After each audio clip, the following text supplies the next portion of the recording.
hediondo décimo de Bruno e Dom Philips. Quando acontece uma coisa dessa, um crime como esse, ou outro crime, que o presidente da República deveria se pronunciar apoiando as vítimas, apoiando a família, confortando a nação em relação ao trauma que um evento desses causa, ele comparece, continuando o seu, digamos assim, no clima do seu elogio à morte, ele comparece dizendo, então, que as vítimas são as culpadas, e, nesse sentido, favorecendo a continuidade do seu discurso, que tem a ver, sim, com isso que a gente pode chamar genericamente de perversidade. Porque a perversidade, esse termo aplicável ao bolsonarismo e à figura de Bolsonaro, tem a ver justamente com a manutenção de um clima psíquico, um clima em que o domínio do psicopoder, justamente, é que está em jogo. Então, ele precisa sustentar que a criminalidade, esse crime que é a todo momento defendido, o crime de morte, precisa continuar, ele não pode ser eliminado. Nunca devemos, eu acho, fazer análises de personalidades pretendendo alcançar a essência de alguma pessoa, o que uma pessoa realmente é. Nós não podemos nunca falar sobre isso, até porque, na verdade, nenhum de nós é isso ou aquilo, senão a partir daquilo que nós fazemos, e nós nos transformamos ao longo do tempo.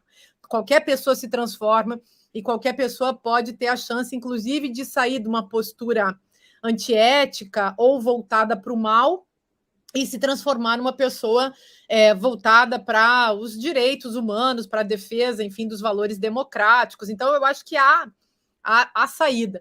Porém, Bolsonaro, desde os primórdios da sua história como político, tudo que ele oferece para as pessoas é justamente a apresentação nos seus discursos e nas suas práticas, sobretudo nos seus discursos, porque Bolsonaro é um sujeito que, sobretudo, é um sujeito que fala, ele não faz muita coisa além de falar. E nisso também reside a sua força, né? Ele tem uma força simbólica profunda, até porque ocupa hoje em dia o cargo de presidente da República, mas antes disso, toda a sua operação política sempre foi uma operação discursiva voltada para a promoção do mal, a promoção da morte. E ele percebeu também que o ato de fazer ameaças lhe dava, afinal de contas, um capital político, um espaço político que ele não teria através de seus méritos, porque ele justamente é um sujeito que não demonstra ter muitos, ou talvez não tenha nenhum mérito que a gente consiga elencar. O Bolsonaro é um sujeito que venceu pela sua desqualificação. Ele vence porque ele é muito ruim. Ele vence não só porque ele é muito ruim, mas porque entre os muito ruins ele se apresenta como o pior. E como a competição é para ver quem é pior, então ele se torna vitorioso. E nesse sentido, que a sua ética, ou melhor, a sua moral, né? Porque ética implicaria que ele fosse capaz de se questionar sobre o que ele faz, a sua moral, a sua conduta básica é justamente essa conduta de produzir esses efeitos de horror, né? Como se ele convidasse, só para fechar isso, né? Como se ele convidasse os seus seguidores para gozarem com ele, para se realizarem com ele na escatologia, no grotesco, na sujeira, na tristeza, no mau gosto, na vileza, na baixeza, no pior, naquilo que é o mal. Então, é isso. Não, muito interessante. Você falou uma questão, né, que eu acho que o Ricardo Noblat sintetizou. Para o Bolsonaro, a culpa sempre é de quem morre, nunca de quem mata, né? E é um pouco isso, quer dizer, ele está sempre ao lado dos criminosos, dos assassinos, dos opressores. E isso, Márcia, isso cumpria uma função num determinado momento da história brasileira, em que na preparação para o golpe de Estado de 2016, os mais ricos queriam assaltar o orçamento público e queriam oprimir a ex-presidente Dilma Rousseff, o ex-presidente Lula, queriam oprimir os mais pobres, etc. e tal. Então é como se o bolsonarismo se apresentasse como uma milícia capaz de oprimir. Tinha até memes que faziam na época, né, do Bolsonaro como Capitão Nascimento, encarando o ex-presidente Lula, etc. e tal. Eu te pergunto, Márcia, se depois de tanta destruição, tanta violência, e a recuperação que a gente vê hoje do ex-presidente Lula, se ainda há mercado, né? Ainda há mercado para esse gozo sádico, para essa opressão, para essa violência, para a perversidade. Ou o mercado para essa maldade está diminuindo no Brasil? O que eu acho bem sério e grave é que as portas, né, os portais do fascismo foram abertos no Brasil. Então, é de fascismo realmente que a gente está falando, fascismo no sentido mais clássico. Existe um populismo que constrói o inimigo e existe, ao mesmo tempo, uma operação sobre as massas, de manipulação das massas, de construção de um tipo de massa que serve aos propósitos do poder. E eu tenho sempre falado, né, Léo, sobre o que eu, enfim, falei agora há pouco também, usei essa expressão, o psicopoder. Então, o Bolsonaro tem essa função. No sistema bolsonarista, a função de Bolsonaro é exercer o psicopoder. Então, ele é manobrado pelos generais lá, pelos militares, do que muita gente vem chamando de partido militar. Ele é manobrado pelos oligarcas espertos do Brasil. Ele é manobrado por todos os que têm interesses, os mais vis. E Bolsonaro mesmo, ele não precisa fazer muita coisa, ele só precisa fazer a cena perversa, que é uma coisa que nós podemos analisar também. Então, ele só precisa fazer a cena perversa. É como se todo um sistema tivesse encontrado uma figura que é capaz de fazer o exercício, o papel do perverso mor.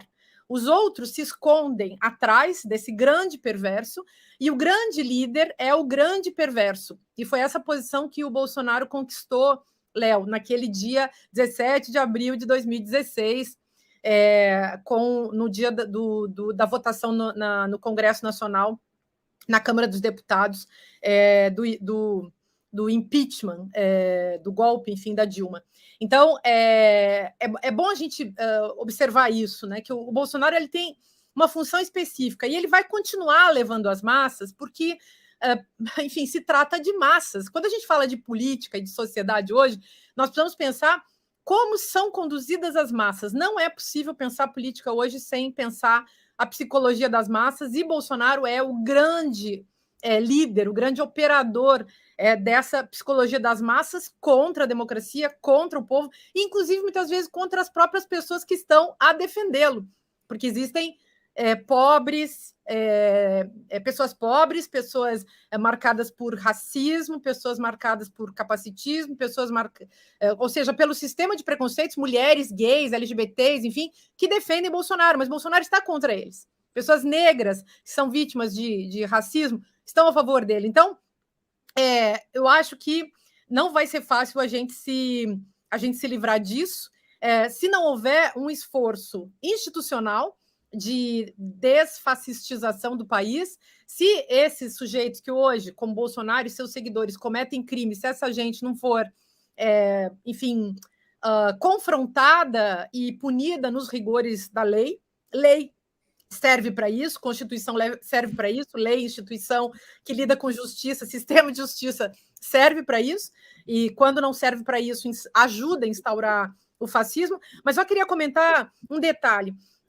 Tudo isso que o Bolsonaro faz, essa ação de Bolsonaro, que é uma ação, sim, a gente pode dizer, miliciana, é a ação do milicianato que funciona, ou dos grupos de extermínio que funcionam como milícias, né, como alguns dizem.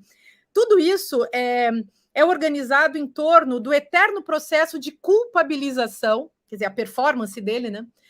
Se dá em torno de um processo de culpabilização que não foi ele que inventou, não foi Bolsonaro que inventou que a culpa é dos pobres, não é Bolsonaro que inventou que a culpa é das mulheres, que a culpa é dos assassinados.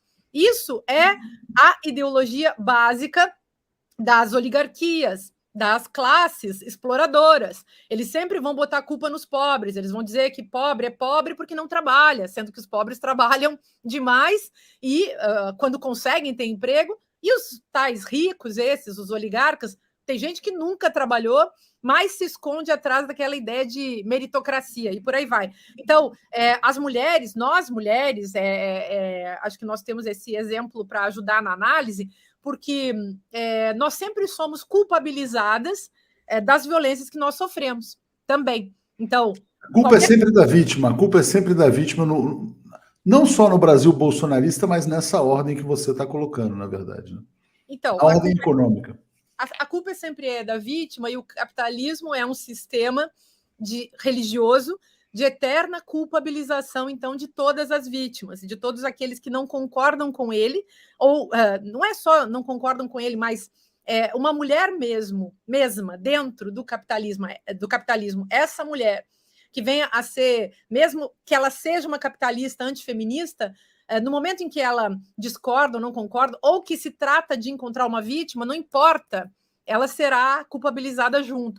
Então é isso, é o metabolismo do próprio sistema, com certeza. Cada vítima é tratada como culpada, justamente porque isso faz o sistema funcionar. E o Bolsonaro sabe fazer isso, ele é muito, dizer assim é engraçado, mas ele é muito bom nisso, ele é muito bom nessa operação do psicopoder, que é fazer, que implica justamente fazer com que as pessoas que o escutam e que o seguem, gostando ou não dele, permaneçam em eterno estado de estupor.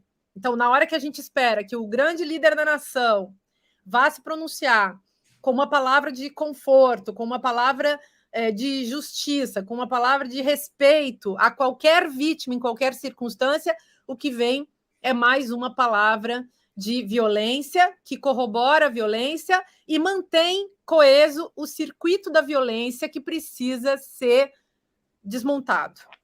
Bom, exercendo aí o psicopoder, né, vai fazer a sua motociata em Manaus. E eu vou botar aqui uma outra notícia, Márcia, que foi bem chocante nessa semana também. Ele atacando a vítima, atacando o jornalista inglês Dom Phillips. Ele falou, esse inglês era mal visto, né, pela turma lá dos garimpeiros e tal.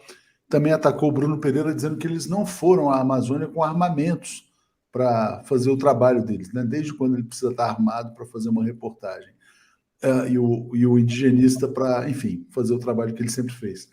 Mas é importante isso porque vai nessa lógica, né? A culpa é das vítimas e os nossos são os criminosos. Ele está do lado do crime. Então, acho que é importante você refletir sobre isso também. Então, essa é a questão. Os enunciados de Bolsonaro eles são sempre chocantes. A política do psicopoder é a política do choque. Então, ele precisa sempre dizer coisas que são lacradoras. Claro, ele está sempre falando para as pessoas que votam nele. E, ao mesmo tempo em que ele conquista e seduz os seus eternos seguidores, ou pessoas que têm, digamos, falhas cognitivas, falhas morais, que são muito próximas, enfim, que constituem, digamos, esse regime de pensamento autoritário que caracteriza o fascismo, ele, ao mesmo tempo, vai deixando aqueles que não concordam com ele sempre nessa posição de estupor. Então, as pessoas ficam perplexas, não sabem o que fazer, não sabem como se comportar. Muita gente, né? Tem muita gente, claro, que consegue criticar, que consegue combater, mas as pessoas não saem desse estado bruto de perplexidade e, portanto, não conseguem ir para a ação.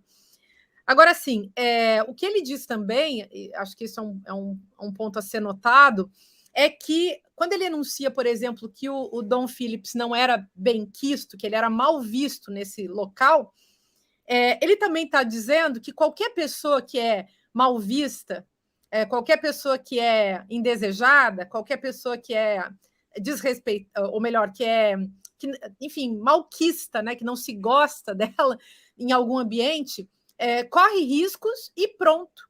Quer dizer, ele está de novo lançando aquele seu velho enunciado. E daí? Ele está de novo lançando essa mesma ideia. E daí? Quem for morto, azar é seu. Quem for assassinado, azar é seu. Nós estamos num país em que as coisas funcionam desse jeito.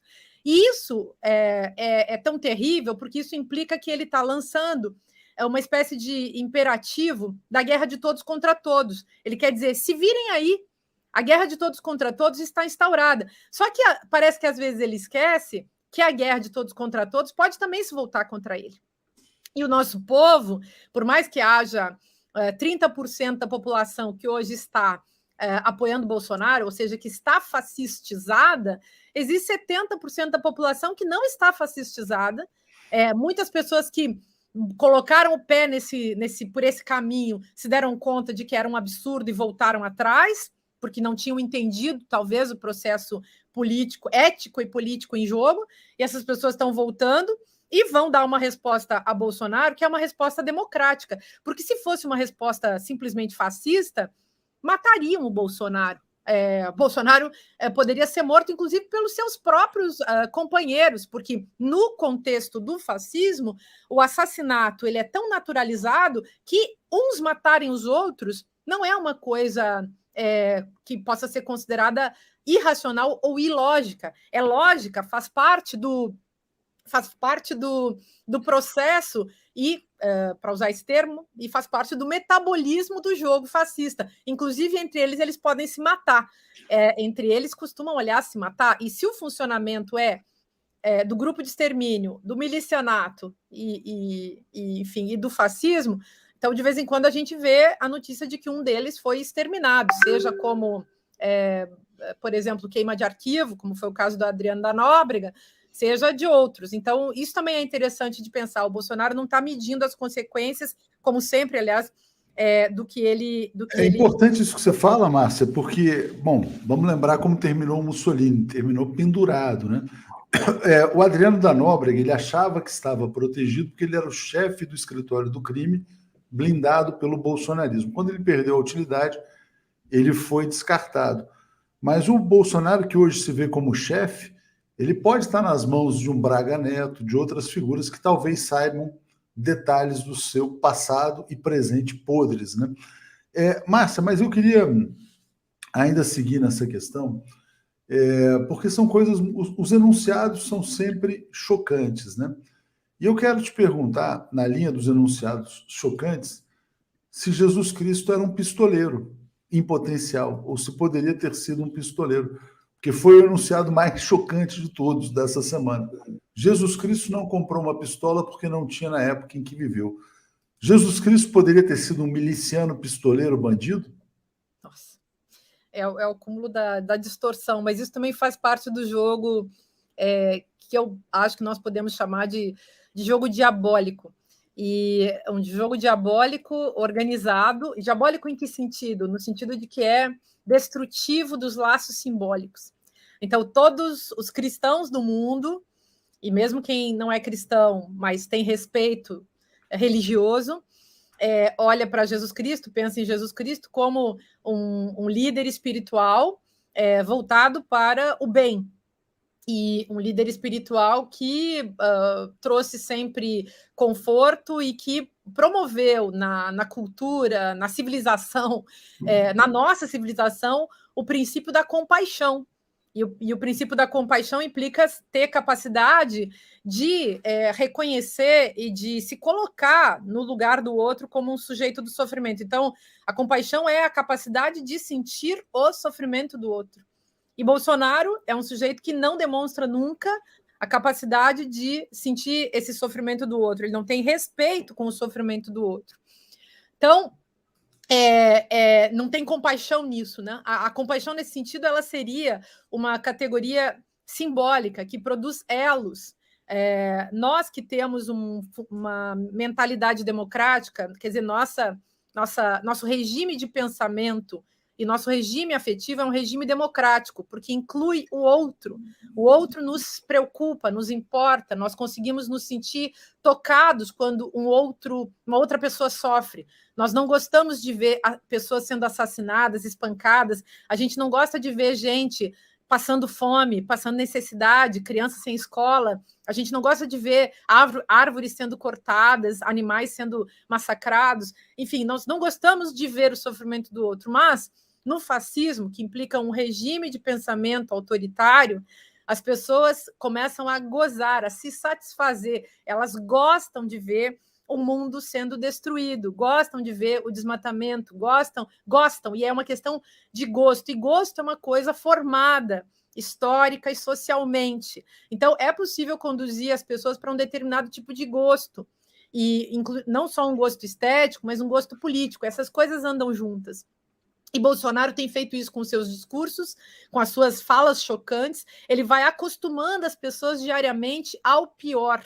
Ele vai introduzindo as pessoas que têm lacunas cognitivas e morais, vai introduzindo as pessoas na baixeza, na vileza, na maldade, no grotesco, nessa perspectiva da total ausência de compaixão. Ou seja, existe até mesmo um gozo com a brutalidade, um gozo com o pavor, com o terror. Então, a incapacidade, a frieza, né, que é típica, aliás, dos parâmetros da personalidade autoritária fascista, a frieza é uma característica, a incapacidade de perceber que o assassinato de pessoas, o assassinato de líderes ambientalistas, o assassinato com requintes de crueldade, que isso seja um horror, a incapacidade de perceber esse horror é uma característica que Bolsonaro tem, que foi percebida nele e que vem sendo manipulada por pessoas que são mais espertas do que ele, mas que, ao mesmo tempo, não tem o seu carisma, porque ele tem realmente um carisma diabólico, um carisma disruptivo, é um carisma negativo. As pessoas ficam transferidas com Bolsonaro, porque Bolsonaro, enfim, tudo isso que nós já sabemos, né, que já foi falado tantas vezes, ele tem uma forma de se apresentar que comunica com as pessoas. Assim como tem gente que vai ter uma transferência com o William Bonner, do Jornal Nacional, porque ele aparece todos os dias e diz alguma coisa que para essa pessoa pode fazer sentido, e, portanto, ela cria um processo psíquico de identificação. A mesma coisa vale para Bolsonaro, e a mesma coisa vale para Lula, e a mesma coisa vale para você, Atush, para mim, que nos pronunciamos nesse território do audiovisual, qualquer pessoa dessas. Mas Bolsonaro, digamos, é a figura mestra, né, mor desse processo todo. Ele realmente tem uma incidência bastante impressionante sobre as pessoas. E a função dele no sistema é fazer cena. E sobre isso também acho que a gente podia falar um pouco. Não, mas eu queria explorar esse seu tweet. Bom, você já falou sobre isso, né, sobre essa falta de compaixão, etc. Mas você o qualifica, então, como verdadeiro anticristo? Então, em que sentido que eu falei que ele é um anticristo? Justamente, as frases não são colocadas, muito menos no Twitter, fora de contexto, né? Hoje em dia, o Twitter tem um funcionamento que bastante básico, que todo mundo já entendeu. Existem assuntos que estão em voga e a gente dialoga com esses assuntos. Então, como o Bolsonaro usou a imagem de Cristo, falou de Cristo, e nesse sentido sequestrou Cristo, como vários pastores das igrejas de mercado têm feito com Cristo e com Deus, essas palavras e essas ideias, elas são sequestradas, são capturadas para os seus próprios fins. E, nesse caso, eu quis falar o óbvio, né, que em vez de Bolsonaro ser um sujeito cristão, ele é o anticristo. Em que sentido o anticristo? No sentido de ser um manipulador de Cristo, de rebaixar Cristo a um objeto, de fazer desse objeto Cristo um manipulador potencial de armas. Imagina se Cristo estiver vendo, se Cristo existe e estiver vendo, bom, independente da crença das pessoas se existe ou não existe, o fato é que Jesus Cristo, é um símbolo espiritual profundo, arraigado na cultura cristã, na cultura, enfim, dessa civilização, e tentar instrumentalizá-lo é algo absolutamente vil. E é aquela coisa que a gente pode chamar de mal maligno. Não é só, é o mal da malignidade. É o mal que usa aquilo que poderia ser bom, ou que é bom, para fazer o mal. E esse mal maligno é um mal diabólico. E é o mal que os pastores das igrejas de mercado fazem diariamente. Usam a fé, usam ícones e símbolos religiosos para se aproveitar das pessoas, o que a gente, em geral, chama de charlatanismo. O problema do charlatanismo é que ele é um diabolismo. Ele é a prática demoníaca, usando a própria religião contra as pessoas, ou seja, usando aquilo que deveria ser bom para fazer o mal.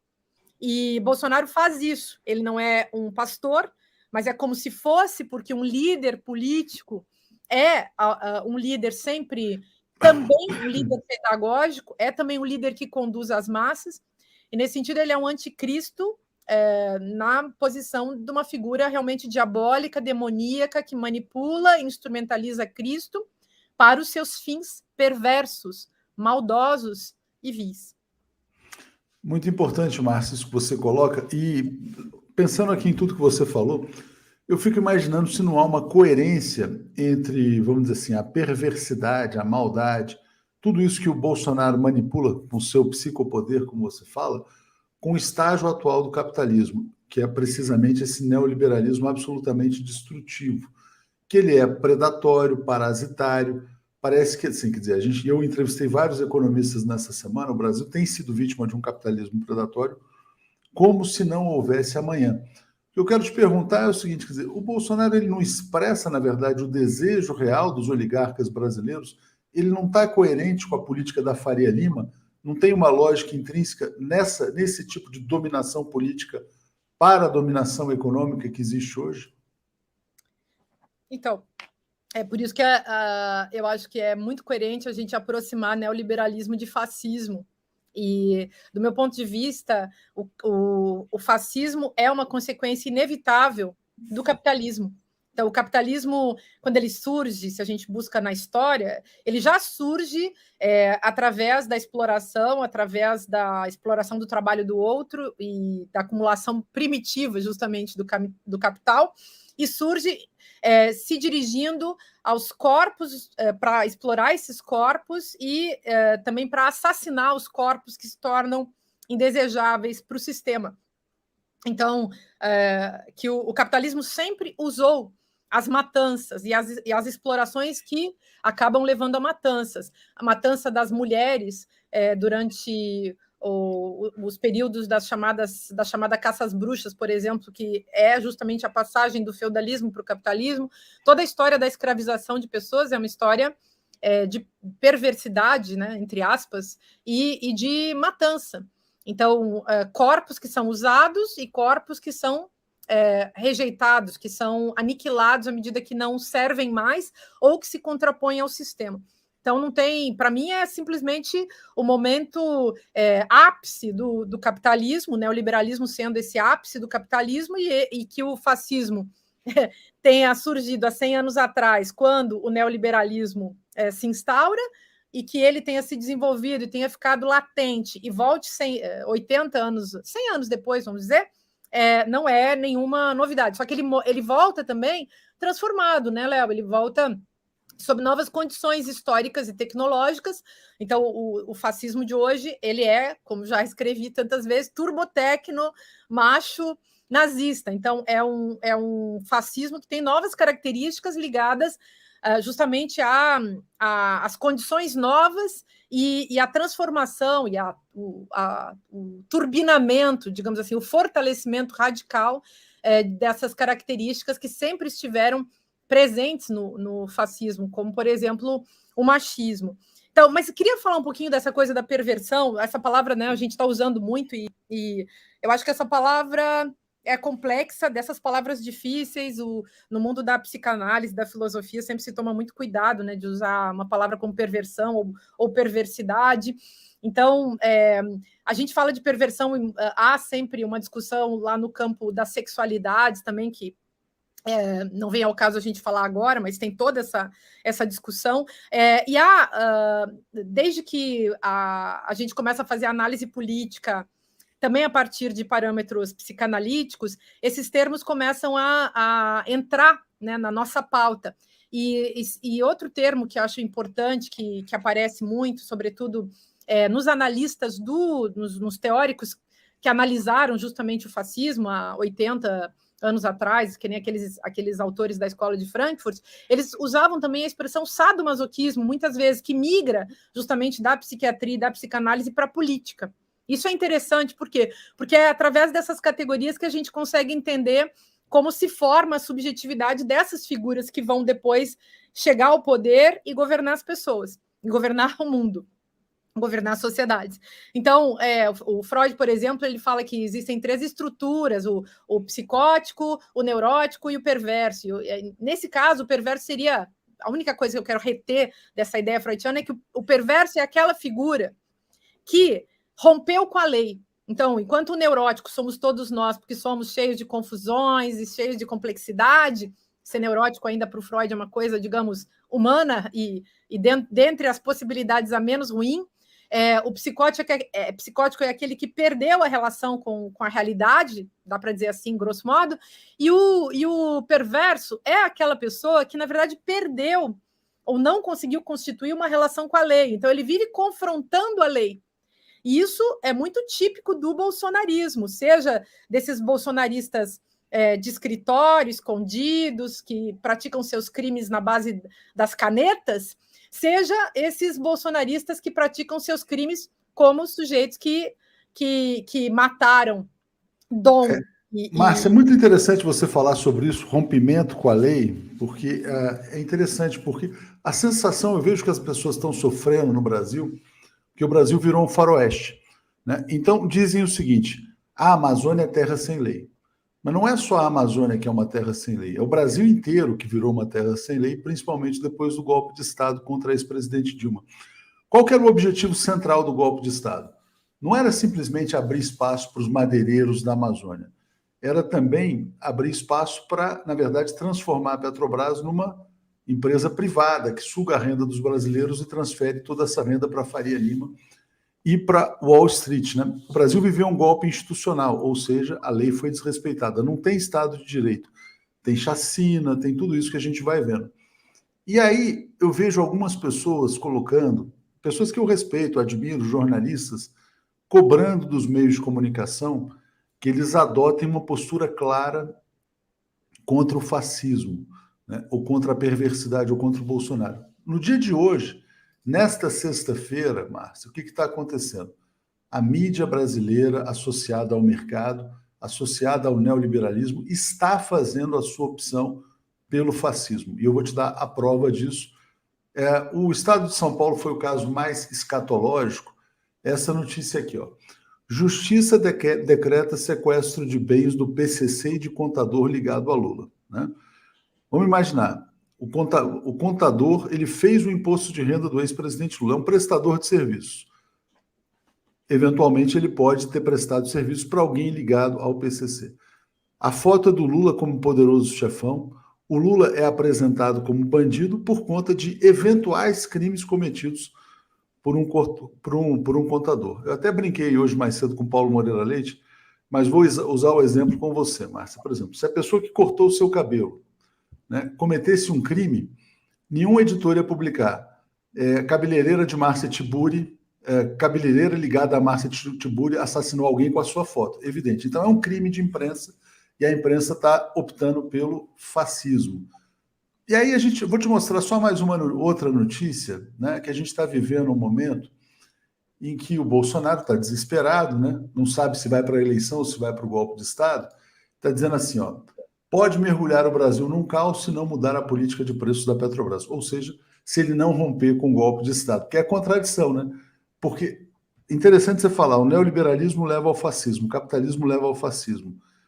Mas se leva ao fascismo, tem que levar a uma ditadura. Ele é incompatível com a democracia.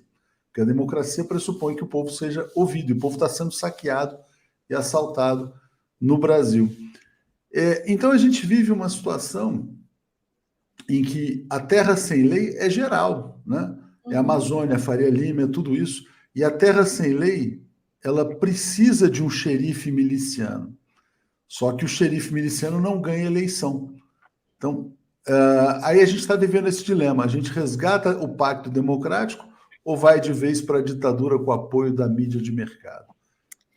Essa questão. Não, Léo, mas olha só. Ao mesmo tempo, esse é um problema, eu acho, para essa mídia, que hoje é uma mídia assim, fascistoide. Ela é o quarto poder, de fato, o poder que regula todos os outros à medida que regula o grande capital do mundo, que é o capital da imagem, o capital do espetáculo. E essa associação, quer dizer, colocar essa imagem, né, de Lula com essa manchete absolutamente tendenciosa, absolutamente criminosa, né? Como você diz, porque é algo que é um atentado contra a verdade, é uma manipulação, enfim, do leitor, né? O leitor que vê isso mal avisado, que não sabe como funciona a produção de uma notícia, ele vai comprar isso pelo simples fato de que foi dito a ele. Então, eu volto sempre a esse tema da manipulação da massa. E a mídia faz isso, como a igreja fazia manipulação da massa no passado, aliás, como continua fazendo hoje, mas a igreja do passado, colonial e assassina, da caça às bruxas, da Inquisição, hoje tem uma outra igreja, mas que usa os mesmos métodos. E a mídia tem o mesmo tipo de funcionamento. É ela que vai, assim como a igreja quer comandar a fé, a alma e a crença das pessoas, a mídia também quer comandar a fé, a alma e a crença das pessoas, e a vida intelectual das pessoas, e a inteligência das pessoas. Então, é uma grande cretinice. Agora, o que está por trás disso, do meu ponto de vista? Aquele velho problema da falta de candidato da direita. Então, já que Bolsonaro é muito ruim, é impalatável, e inclusive é muito mal, porque está destruindo, e é ameaça, está destruindo, inclusive, as classes que antes, as classes sociais que antes ainda, a classe média, né, que ainda tinha um certo poder de compra, que ainda tinha uma certa expressão, essa classe média também está sendo destruída economicamente. E, quer dizer, quem está ganhando alguma coisa com Bolsonaro são só os muito ricos. O Brasil voltou ao mapa da fome, e a gente precisa pensar do ponto de vista da pirâmide, né? Quem ganha muito está lá no topo e o resto começa a ganhar sempre muito pouco, e cada vez menos. Ao contrário, com Lula, de baixo para cima, todo mundo começava a ganhar mais. E com Bolsonaro, de cima para baixo, passa a ganhar muito menos, né? Agora, falta o candidato. Então, essa tentativa de massacrar Lula, tem o ódiozinho lá do editor, tem o ódio geral da empresa que diz, agora a notícia vai ser essa, ódio ao PT, ódio aos petistas e tal, mas tem também o desejo de que apareça um outro candidato que possa interromper o caminho de Lula ou o caminho do PT. E esse candidato, para essas pessoas, infelizmente, para essas pessoas, não aparece. Então, Ciro se autodestruiu, se autodestrói a cada pronunciamento. Os outros, enfim, tem uns aí que eles nem existem. O Dória chegou a ter uma depressão e abandonou o barco. Quer dizer, quem é que pode ocupar esse lugar de Bolsonaro, sendo que Bolsonaro conseguiu mover as profundezas do horror, da maldade que o ser humano é capaz de fazer. Então, existe esse problema. E, quer dizer, são muitos problemas. O problema da direita, que é não ter candidato, e o nosso problema, que é enfrentar o ressentimento, nosso problema, digamos, da esquerda, da mídia alternativa à direita, da mídia de esquerda, da mídia que hoje está comprometida com a verdade, é também enfrentar o ressentimento dessa mídia que não tem candidato. Quer dizer, Moro desmoronou, como se diz por aí. O sujeito não conseguiu sustentar o básico para ser um candidato. Se ele tivesse um pingo do carisma do Bolsonaro, mas ele não tem. Ele não tem. Então, ele também acabou. Logo, a síndrome da falta de candidato, ela continua. E ela vai continuar. E, veja, Alckmin saiu da sua posição de direita, migrou para uma posição, digamos, mais esquerda-friendly, e agora e fez todo esse acordo com Lula, com o PT, para poder existir politicamente também. Ele não fez isso só porque ele porque ele quer parecer magnânimo, mas também porque ele já não tinha mais lugar. Então, é importante lembrar disso. Quer dizer, como as coisas vão se movimentar nos próximos tempos, é algo que a gente precisa compreender à luz dessa falta de candidato e dessa imprensa que não e essa imprensa está hoje pensando o seguinte, quer dizer, olha, vão de Bolsonaro mesmo, perverso, explícito, ou vão até, eventualmente, de ditadura, né? De golpe de Estado. Né? Vão naturalizando o golpe de Estado. Então, mas esse ponto também é importante. pessoas não acreditam, como elas estão ali num equilíbrio e estão conseguindo se equilibrar, elas não acreditam que pode ficar pior. Então, essa ideia de que não vai chegar uma ditadura, quem já se acostumou com Bolsonaro segue em frente, disso aí não passa. Passa sim, gente. Nós passamos de uma democracia para um autoritarismo. Nós ainda estamos naquela fase de transição, ou seja, ainda dá para puxar o freio de mão, porque depois, se realmente Bolsonaro der um golpe, se Bolsonaro seguir em frente, mesmo que Bolsonaro não dê golpe, digamos que ele seja eleito, o que eu acho que é impossível hoje, digamos, em condições normais de temperatura e pressão política, hoje Bolsonaro não se elege, mas nós ainda temos meses daqui para frente, meses de campanha, e pode ser que Bolsonaro faça, que Bolsonaro e bolsonaristas e toda, enfim, pode ser que haja uma campanha gigantesca de destruição da candidatura de Lula, de destruição da democracia. Essa manchete que você mostrou fala disso, fala exatamente disso, mas lembremos, pode ficar muito pior. Ou nós puxamos o freio de mão disso, ou não. O que eu fico me perguntando é, depois, digamos que Lula ganhe, essa imprensa vai pegar mais pesado do que pega agora. E vai fazer mais maldade. Ou seja, temos que pensar muito também como proteger a democracia, proteger as eleições, proteger o governo, para que possamos seguir de um jeito, enfim, a sustentar o mínimo Estado democrático. Essa manchete, Márcia, é a última pergunta que eu vou te fazer. O jornal Estado de São Paulo, que é o caso mais grotesco, né? Vou até botar de novo para as pessoas analisarem, isso é um caso clássico de desinformação institucional, né? Fake news total, com fragmentos de verdades para criar uma desinformação institucional. O Estado de São Paulo, na verdade, ele serve aos oligarcas brasileiros. O Bolsonaro, você falou mais cedo, ele é manobrado pelos oligarcas. E aí eu queria te perguntar, quem é mais perverso? O Bolsonaro, que exerce o psicopoder, o editorialista do Estado de São Paulo, ou o oligarca que está por trás tanto do Bolsonaro quanto do editorial, desse editorial? Vou traduzir em termos mais antigos. Quem é pior, Hitler, Goebbels ou Eichmann? Né? Então, ou os capitalistas que apoiavam Hitler, Goebbels e Eichmann, talvez, né? Exatamente. Então, é tudo gente do mesmo campo e gente que uns manipulam aos outros, e o objetivo de todos é certamente ganhar muito dinheiro e continuar no poder e não partilhar esse dinheiro jamais. E há também um gozo, né? O gozo de ver o povo morrendo. Isso aí é inevitável. Ninguém faz isso, tudo que está sendo feito, só, digamos assim, mecanicamente ou tecnologicamente atrás de dinheiro. Há, sem dúvida, um gozo perverso que a gente precisa levar em conta. E aí, nesse caso, o nosso tempo está acabando, mas eu queria levantar esse aspecto ainda. Lá desde o começo você está perguntando a questão da motociata, né? Diante de tanta morte, diante da situação da Amazônia, Bolsonaro vai lá fazer uma motociata. Claro, ele age de maneira compulsiva, então ele já sabe falar coisas grotescas, ele já sabe dizer absurdos, grosserias, maldades. E ele aprendeu também que andar de moto, andar de esqui é uma coisa agradável.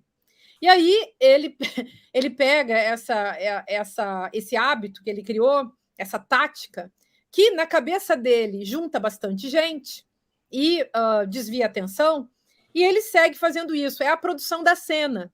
O perverso, aliás, é o sujeito que gosta de criar a cena. Uma cena que não dá nada de bom para ninguém, ao contrário, só manifesta maldade, nojo, desrespeito, descaso. É a manutenção cênica do horror que dá a ele muito prazer.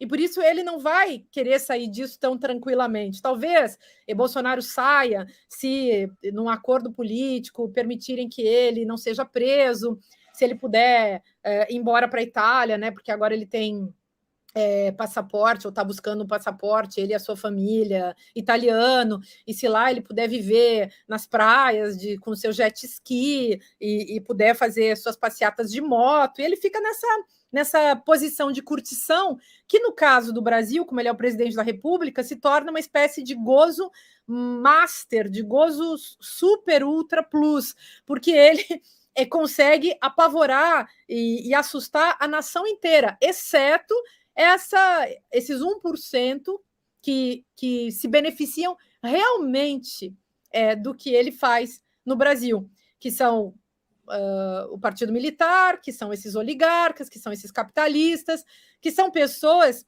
as raras pessoas que conseguem ficar passeando de jet ski, de moto, enquanto o resto trabalha, o resto tenta sobreviver, o resto luta por democracia, o resto tenta orientar a população para a enganação que elas estão sofrendo. Mas, sem dúvida, há um gozo perverso. E, por isso, eu acho que as pessoas precisavam se dar conta disso, sabe? Se dar conta de que tem um atarantado, um oligofrênico, tripudiando delas. Um sujeito que usa a sua burrice, a sua falta de qualificação, justamente para produzir o mal concreto, a ação má.